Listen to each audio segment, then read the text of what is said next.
Hello and welcome. Before we get into today's stories, be sure to subscribe to my channel. Also, let me know in the comments where you're watching from. Ponte Vedra Beach wasn't the kind of place people locked their doors at night. The air smelled like salt water and money, and neighbours waved from behind gated drives. It was polished, wealthy and quiet, the kind of community where the biggest scandal was usually a golf course dispute. But every paradise has cracks, and in 2009 one of those cracks opened wide. You'd think a place like Ponte Vedra Beach, Florida, white sand, luxury homes, retirees sipping wine at sunset, would be the last place for a kidnapping plot. But in September 2009, during Labor Day weekend, the unthinkable unfolded. In a $4.5 million mansion on the water, a note sat ominously on the kitchen counter. It warned, "Don't call the cops. $50,000 by tomorrow. Do not be a hero." That's how the disappearance of 37-year-old Quinn Gray began. A real-life thriller in a picture-perfect town. From the outside, the Gray family looked untouchable. Reed drove luxury cars, the house was spotless, and Quinn played the role of the perfect stay-at-home mom. To neighbours, they seemed like a model couple living a Florida dream. But beneath the surface, things were messy. Their marriage was already creaking under secrets. Quinn Gray was no stranger to privilege. A former nurse turned stay-at-home mum. She lived with her husband Reed and their 2 daughters in one of the most expensive homes in Ponte Vedra Beach. Reed owned a successful medical supply business, earning over $1 million a year. On paper, it was a dream marriage. Money, kids, and a new beachfront property. But behind closed doors, things were shaky. Infidelities, drinking, and resentments had eaten away at the relationship. That tension would soon become centre stage in a story that shocked even seasoned investigators. Reed had always been the calm one in the marriage, but nothing could have prepared him for that phone call. The voice on the other end wasn't his wife's usual tone. It was strained, terrified, and laced with desperation. She wasn't asking, she was begging. Something was very wrong. On September 4th, 2009, Reed Gray was at work when his phone rang. It was Quinn. She said she'd been kidnapped by 3 men. Albanians, she whispered, who demanded $50,000 or she'd be killed. Reed rushed to the St. Johns County Sheriff's Office. The sheriff's office. My wife made a phone call to me a minute ago. Called home to say that she was held by gunpoint. Did she tell you where she was at? No. There's a note at the house with the gunman's demand. Says, you can call the police, they will shoot me dead. It could be 3:30 kilometers, but the gun's a gun, man. Detectives swept through the house. No kids, no Quinn, no signs of struggle. Just that ransom note in Quinn's handwriting. Reed was frantic. The kidnappers wanted the money by the next day, and they claimed to be tracking his every move. The setup looked like something out of a movie, except it was real. And the danger seemed immediate. The next 48 hours turned into a dizzying chase. Phone calls would come, locations would change, and the police scrambled to keep up. Every lead seemed like it might be the one, only for the rug to be pulled out at the last second. The whole thing felt more like theatre than crime. Quinn called several times that weekend. She sounded terrified, screaming that she was tied up and would be killed if Reed involved the cops. What do I need to do? They'll call you back. I don't know. They'll call you back, okay? All right. I love you. You said they'll call me back in a few minutes. Hello? When did you answer your phone faster? What are you talking about? You guys been tied up all night long. What the f*** is wrong with you? You guys get in the car with the money and go down Cutler Boulevard and take a left on South I gotta write Side. this down. You can't. No, just do it now. Please. Down Cutler Boulevard, take a left. You got the cops. They're gonna get me killed. Hello? And she got really upset, started screaming, saying, I'm tied up. And she goes, you got the cops, they know they're going to kill me. She, for the first time, was screaming, crying, saying they got me tied up. Drop-offs were arranged and then cancelled. The kidnappers always seemed one step ahead, spotting surveillance or changing instructions at the last second. At one drop-off, a bag of cash was mistakenly picked up by a group of German tourists, leading to a bizarre traffic stop. Even photos of Quinn emailed to Reed, which police hoped to trace, turned out to be dead ends. Every clue either fizzled out or led nowhere. The pressure mounted. Detectives noticed Quinn's version of events shifting like sand. First, there were 3 kidnappers, then only 1. First a warehouse, then a motel. Her fear seemed real, but her details didn't.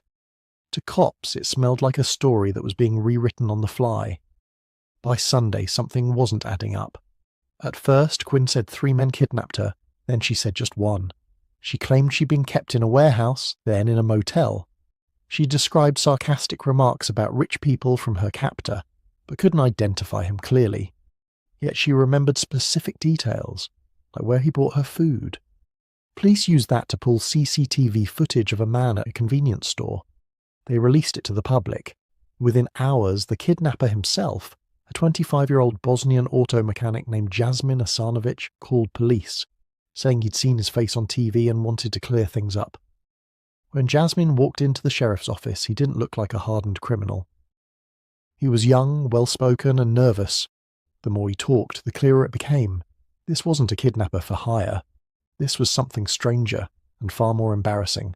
Jasmin wasn't a gang leader. He wasn't even a kidnapper in the usual sense. He was Quinn's secret lover. The two had met at a gas station months earlier and begun an affair. That Labor Day weekend, while Reed thought his wife was fighting for her life, Quinn and Jasmin were holed up together in a motel. Jasmin had secretly recorded their time together, sensing Quinn might frame him if things went bad. He was right. The recording showed them together, intimate, relaxed, at the very moment she was supposedly in captivity. What looked like a ransom nightmare was actually an extortion scheme to get $50,000 out of Reed. The case collapsed almost instantly once the tape was played. Every detail Quinn had given, every tear-filled plea was stripped apart by her own recorded words. Detectives had seen people lie before, but rarely with such commitment. It was a performance, and now the curtain had dropped. When confronted with the tape, Quinn's story fell apart. She and Jasmin had staged the kidnapping using fake ransom calls and drop-offs to pressure Reed into paying up. But as the plan unravelled, Quinn tried to paint herself as a victim, claiming Jasmin manipulated her during a bipolar episode. Reed, meanwhile, had been under constant police surveillance all weekend, showing no sign of involvement. Eventually, both were arrested. Jasmin pled guilty to extortion and got 6 years probation. Quinn pled no contest to threats and extortion, receiving 7 years probation. Each was ordered to pay half of the $86,000 investigation cost. In the end, the fallout was brutal. Reed divorced Quinn, Jasmin's reputation was trashed, and Quinn's name became linked forever to one of Florida's strangest scams. Both avoided prison time, but both carried the weight of their choices. For Quinn, it meant losing her marriage, her credibility, and her place in the community. By 2010, the Greys' marriage was over. Reed filed for divorce after Quinn failed a private polygraph test. Jasmin and Quinn served their probation and moved on with their lives.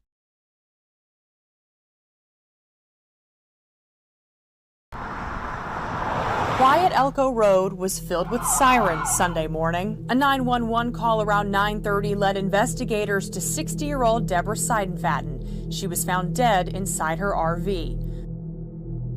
It was a quiet Sunday morning in Elko, Georgia, when a frantic 911 call shattered the calm. A neighbour reported that his elderly neighbour, 79-year-old Harold Seidenfaden, had stormed into his yard covered in blood, muttering about an argument with his wife that might have gone too far. He walked straight into the man's kitchen, sat down calmly, and waited for police. To the neighbour's horror, Harold admitted his wife was hurt, maybe even dead. When deputies from the Houston County Sheriff's Office arrived, the scene was surreal. Harold looked frail, soft-spoken, and harmless, like any other aging man from the neighbourhood. But appearances can deceive. His hands, his clothes, everything was smeared with blood. The officers didn't yet know what they were walking into, whether there was a weapon hidden, whether another victim was inside, or whether Harold himself was a danger. The deputies moved quickly, treating every person on the property as a possible suspect. they learned Harold lived in a small camper behind his neighbour's home. According to him, his wife Deborah was inside. She was a good woman, he said, but they had fought. At first, Harold spoke in circles, his tone oddly calm for a man soaked in blood. Then he let it slip. Deborah was gone. She was dead. The officers realised immediately that this was no ordinary welfare check. This was a homicide scene. Somewhere in that trailer lay the body of a woman who just hours earlier had been alive and arguing with her husband. Now, you have to understand how things got here. Harold wasn't just some monster waiting to strike. He was a 79-year-old man whose body had been betraying him for years. He had already endured one painful surgery, and now doctors were pushing him toward another operation on his shoulder. It had torn badly, and he struggled to eat, drink, even lift his arm without agony. He claimed he had gone days without proper food because he physically couldn't manage it. At the same time, Deborah, his wife, was pushing him to go through with the procedure. To her, it was necessary, maybe even life-saving. But to Harold, it felt like torture. He described feeling worn down by the pressure, nagged by the woman who had always stood by him, until something inside of him finally snapped. On the morning of February 7th, instead of preparing for another surgery, Harold turned on the one person closest to him. The argument spiraled out of control, and in the chaos of pain, fear and resentment, he murdered Deborah. It wasn't quick, it wasn't clean, and afterward Harold didn't run. Instead, he walked straight to his neighbour's house, blood dripping down his shirt, and confessed without hesitation. Officers knew Harold had admitted something terrible, but they couldn't simply take his word for it. For all they knew, he might have been lying, confused, or even trying to set them up. They moved cautiously toward the trailer where Harold and his wife had lived. Harold, almost eerily calm, directed them with instructions. He told them she was in the back room under a blanket. The deputies stepped carefully through the small space, clearing each area to make sure no one was hiding inside. The camper was cramped, just a living room leading into a narrow backspace, and every shadow felt heavy. But when they searched the back, there was nothing.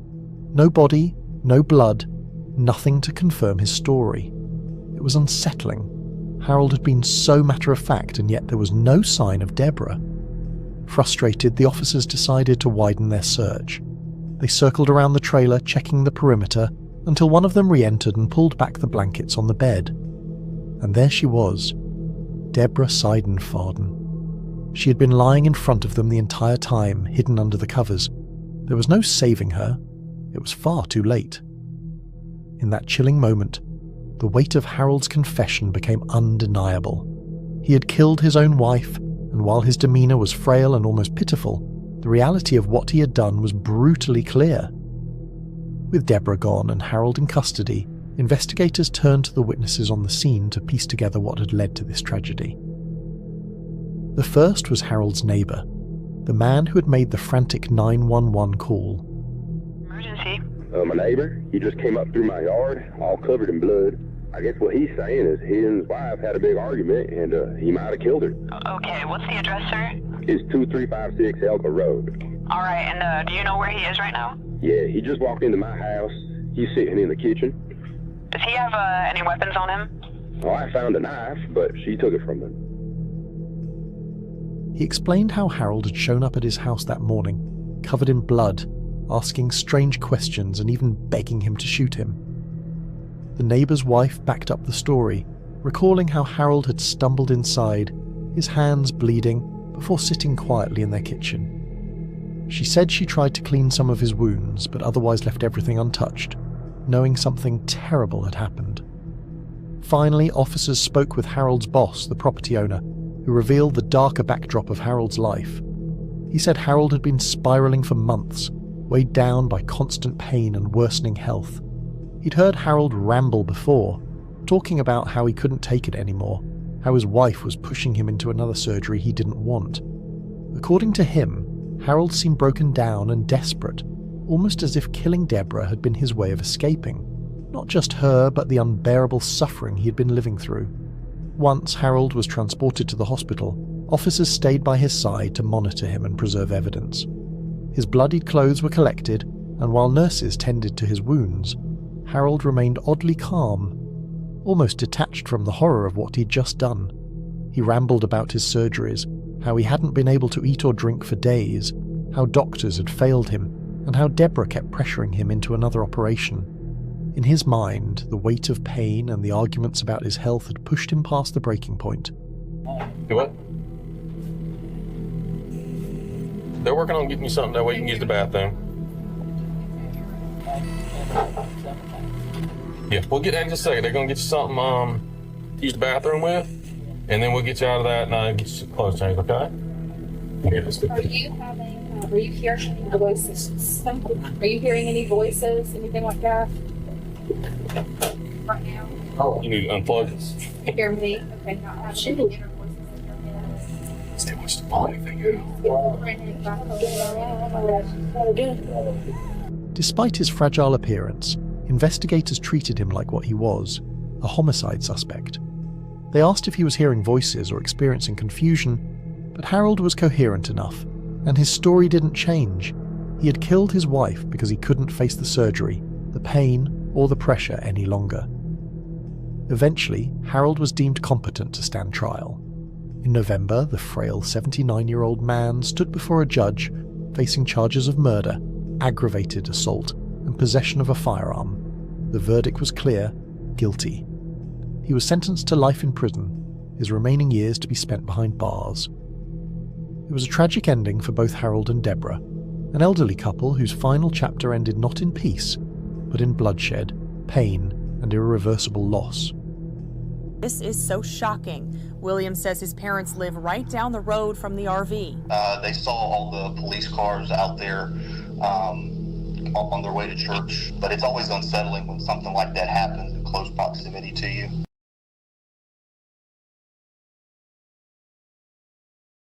Most people that are named a murder suspect in any case quickly end up here if police know where they are. But William Coker is not here, and there are people questioning whether that is the right approach. It all started on what should have been a completely normal Tuesday morning.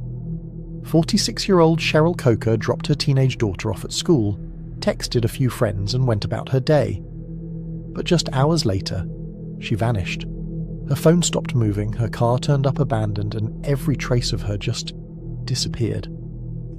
At first, people thought maybe Cheryl just needed space, but the moment her phone was found locked inside her car, parked in a grocery lot only a mile from home, everyone knew something was wrong. Cheryl was the kind of person who never went anywhere without her phone, and this wasn't just anyone disappearing.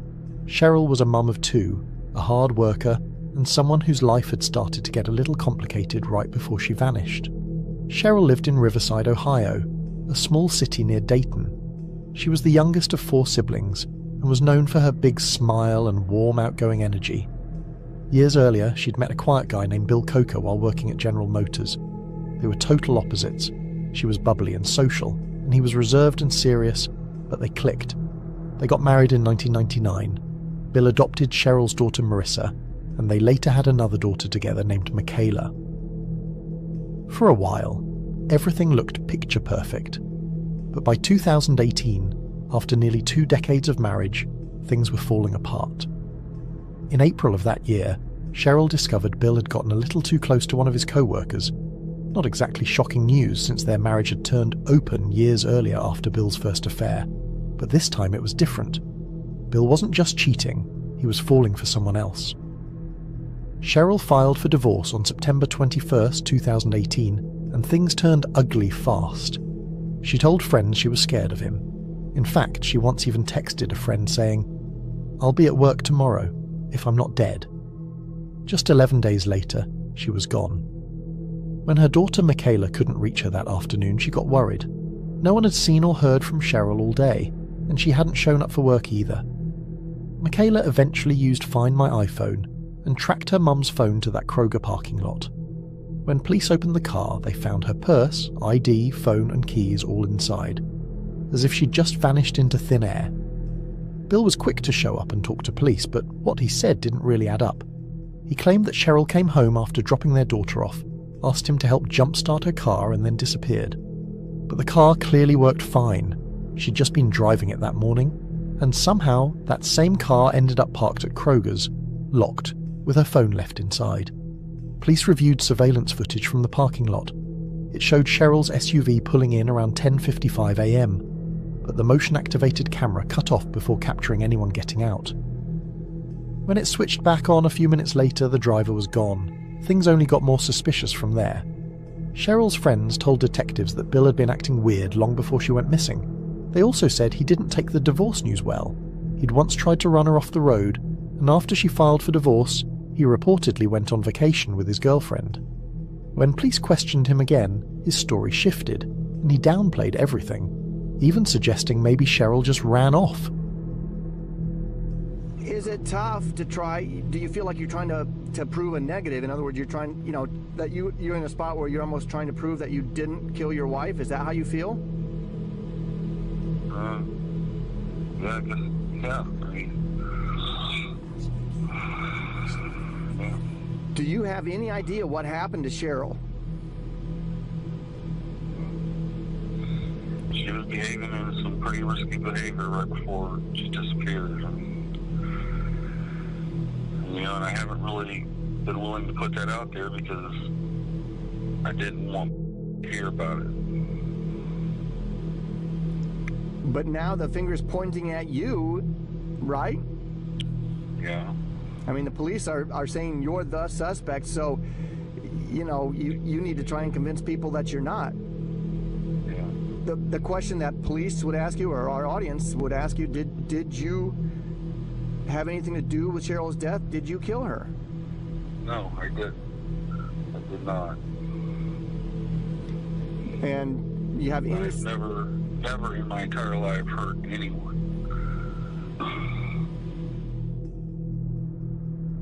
But then came the footage that changed everything. A few days after her disappearance, another camera caught a man dressed head to toe in black walking away from Cheryl's parked SUV. It was a warm day, not exactly hoodie weather, and this man's face was hidden. About 20 minutes later, someone actually called 911 to report seeing that same guy walking towards Cheryl's neighborhood. There was a guy dressed in black hoodie on, and as he walked across in front of me, he hit his face. I made a circle around the block. He was coming up, and he put both hands over his face. I believe he's up to something. And when police compared his build and movements to Bill, well, let's just say the similarities were hard to ignore. Within 2 weeks, police had labelled the case a suspicious disappearance. They brought Bill back in, but his behaviour didn't exactly scream worried husband. He wasn't helping with the searches, rarely checked in with investigators, and flat out refused to take a polygraph test. Riverside police are prepared to state that William Coker is the suspect, and could you term this case for us? What is this switched over to? We're now treating this as a homicide investigation. There's a lot of information that we cannot discuss, but we've got some newly discovered evidence that is a key factor, and unfortunately we're not going to be able to comment on that right now, but that leads us to direct this to a homicide investigation, no longer just a missing person case. And on camera now, the suspect or suspects that you have in mind for this? William Coker, Cheryl's husband, is our one and only suspect at this time. One of the things that Detective Stewart was going to talk about was William's behavior and demeanor throughout this investigation. 4.5 months now. Could you tell us, how helpful or not helpful he's been? Mr. Coker has appeared for interviews we've conducted of him. One of the things is his concern as far as Cheryl's disappearance. 4.5 months. Converse with Detective Abney. We're talking maybe one time. Mr. Coker has questioned us about, do we have any leads on the case? Is there any information you can provide me? I am her husband. Is there anything you can tell me? So one time in 4.5 months, we've been contacted by Mr. Coker in regards to Cheryl's whereabouts, concerning whether or not she's even alive. Where's she at? So that's kind of concerning to us. Another part of Mr. Coker's cooperation he has come in, like I said, to be interviewed and talked to about this investigation. We have asked Mr. Coker to take a polygraph. At this current time, after multiple requests for a polygraph, Mr. Coker is reluctant to do so at this time. When asked if he killed his wife, Bill just said he had nothing to do with it, and that was about it.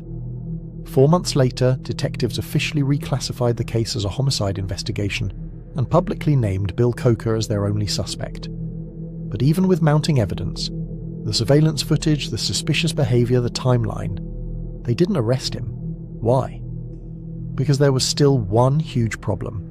No body, no proof of death. That would change almost 2 years later.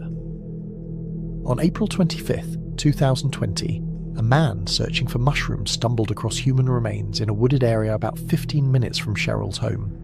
Police were called in, and by that evening, DNA confirmed what everyone had feared. It was Cheryl Coker. Her body hadn't been buried or hidden, she had simply been left in the open. The discovery brought her family some closure, but also frustration. Her cause of death couldn't be determined. There were no obvious injuries, and after being exposed to the elements for so long, most physical evidence was gone. Still, police stood firm. Their suspect hadn't changed. Bill Coker remains a free man.